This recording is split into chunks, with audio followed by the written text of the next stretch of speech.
Rexall Place in Edmonton is the venue for Game 2 of our triple header today. The Oilers host the Leafs for the first time since 2003. Toronto banged up a little last night in a 1-0 defeat. Kiprusoff and Belfour were outstanding. Ty Conklin was great in the Oilers' last outing. He's coming off a big night too, so we'll look forward to Edmonton, Toronto, and then later on this evening from Vancouver, the Flames and the Canucks.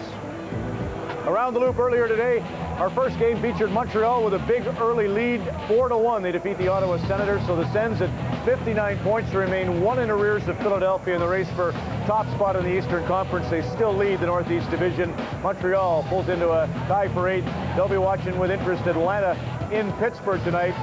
The other matinee games saw the New York Rangers behind Henrik Lundqvist blanked Florida 4-0. Jaromir Jagr scores the pair. He's got 27 goals on the year.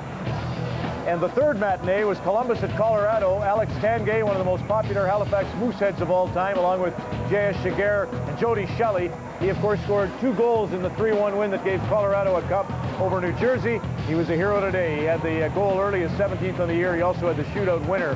Tanguay paves the way for the victory for the Avs. By the way, Fedorov is second. Suatosel is 22. Nash got his 8th. And Tampa and Boston are underway in the second period. 3-3, the Tampa Bay Lightning, they're 7th right now in the Eastern Conference, really hovering around troubled times. We'll keep you updated on that. It'll be interesting to see the Atlanta-Pittsburgh game if you didn't catch it last night. 5-0 lead for the Thrashers. Ilya Kovalchuk with a hat-trick and then some hijinks. He was really getting in Sidney Crosby's kitchen and a lot of folks' nerves, so they have a home and home. We'll keep you up to date on that one. Meantime, New Year's Eve has become a big tradition for the NHL and for Hockey Night in Canada, but it's not just on the big show that you see some of the neat stories told. How about at the Chelsea skating rink? Let's go to Dick Irvin.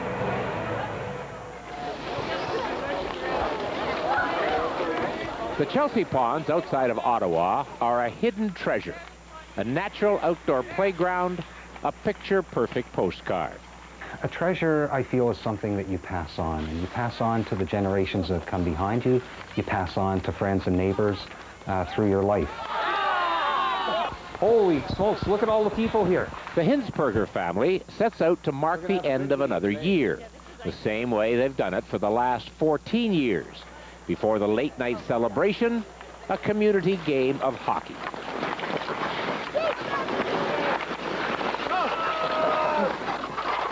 This is Chris Hinsperger's labor of love. Since his boys outgrew the front yard rink, he's tended to the sheet of ice. He does it winter long, putting in 20 hours a week. It's fun to have fun with your children. It's fun to work side by side with your children and accomplish things. And through our accomplishment and the working on this pond, it has developed a relationship between us. Nick Hinsperger, the eldest son, is home from Bishop's University. His younger brother Dan is never far behind. They call these the Pond Hockey Holidays. As soon as school's out, I mean, every day we get down on the ice and we just get a game going. Yeah, we've been calling it that since we were kids because that's all we do during Christmas holidays. Okay, Jack's shooting on Dan. To be able to do that without organized reffing, without paying a fee, everybody chipping in at their own thing is really, that would be one of the biggest gifts now. The family's passion for the game on the pond is contagious. New Year's Eve, like just about every other day of the winter, draws dozens of kids and adults from the neighborhood. The rules are to be sensitive to the skill level of the players around you. When your buddy's coming down on you, you're not giving them an inch. But if that 7-year-old neighbor comes down on you, you might let them slip the puck through your legs and go in on a breakaway. It removes that generation gap because it's something that we can share equally together.